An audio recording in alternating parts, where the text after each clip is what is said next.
नमस्कार दोस्तों, आज के हमारे इस वीडियो में हम आपके लिए कार्तिक मास की एक पौराणिक ईली और घुन की कहानी लेकर आए हैं। बहुत समय पहले की बात है, एक ईली और घुन अच्छे दोस्त हुआ करते थे।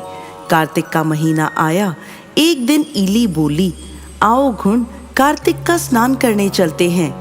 ईली की बात सुनकर घुन बोला, देख भाई, तेरा तो क्या है, तू तो गिरी छुहारों में पड़ी रहती है, तेरे में बहुत ताकत है, तू तो ये स्नान कर सकती है, लेकिन मैं साधारण मोट बाजरे में पड़ा रहता हूँ। मेरी तो कार्तिक स्नान करने की श्रद्धा नहीं है, इसलिए मैं नहीं जा सकता। मैं तो यहीं पड़ा बाजरे का सुट्टा खाऊंगा और पानी पीऊंगा। ये सुनकर ईली बोली, ठीक है, जैसी तुम्हारी मर्जी। ईली कार्तिक नहाने के लिए निकल पड़ी। ईली राजकुमारी के पल्ले पर चिपक गई और उसके साथ चल दी। वहीं गुण मोट और बाजरा खाता रहा। देखते ही देखते कार्तिक का महीना समाप्त हुआ, साथ ही उन दोनों का जीवन भी समाप्त हो गया। अब कार्तिक स्नान के फल से ईली का जन्म राजा के घर राजकुमारी के रूप में हुआ और घुन इसी राजा के यहाँ गधे के रूप में जन्म लेता है। धीरे धीरे दोनों बड़े होने लगते हैं। राजकुमारी बड़ी हुई तो उसका विवाह किया गया। विदा होते हुए राजकुमारी राजा से बोली, पिताजी, मुझे आपसे कुछ मांगना है। राजा बोला, बेटा, जो चाहे मांग लो, सब कुछ तुम्हारा ही है। तब राजकुमारी बोली, पिताजी, मुझे ये गधा चाहिए। राजकुमारी की बात सुनकर राजा चौंक गया और बोला, बेटी, ये भी कोई मांगने की चीज है? राजकुमारी बोली, नहीं पिताजी, मैं तो इस गधे को अपने साथ लेकर ही जाऊंगी। गधा भी राजकुमारी की यह बात सुन रहा था। वो चलता हुआ राजकुमारी के पास आया और उसके साथ उसके ससुराल के लिए निकल पड़ा। अब राजकुमारी अपने ससुराल पहुंची तो महल की सीढ़ियों पर उसने गधे को बांध दिया।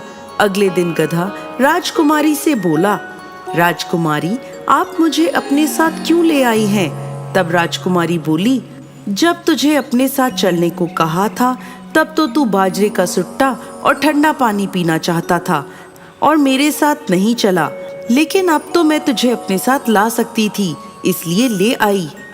राजकुमारी और गधे की यह बात राजकुमारी की नंदों ने सुन ली।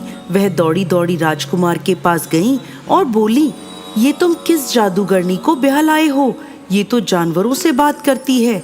यह बात सुन राजकुमार बोला, ये आप क्या कह रही हैं? ऐसा कैसे हो सकता है? राजकुमार की बहनें बोली, हमने अपनी आंखों से देखा है। राजकुमार बोला, लेकिन जब तक ये मैं अपनी आंखों से ना देख लूं, तब तक इस बात पर विश्वास नहीं करता। अगले दिन राजकुमार सीढ़ियों के पास छुपकर बैठ गया।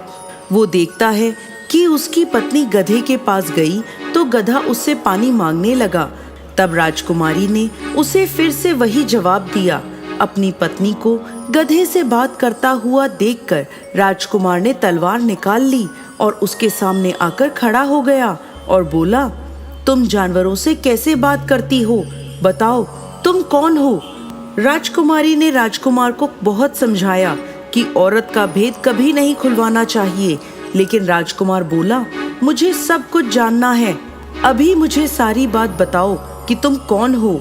राजकुमारी ने अपने पूर्व जन्म की सारी बात राजकुमार को कह सुनाई और कहा, ये कार्तिक स्नान का फल है कि मैं इस जन्म में राजकुमारी बनी हूँ और कार्तिक स्नान ना करने के कारण इस घुन को गधे का जन्म प्राप्त हुआ है।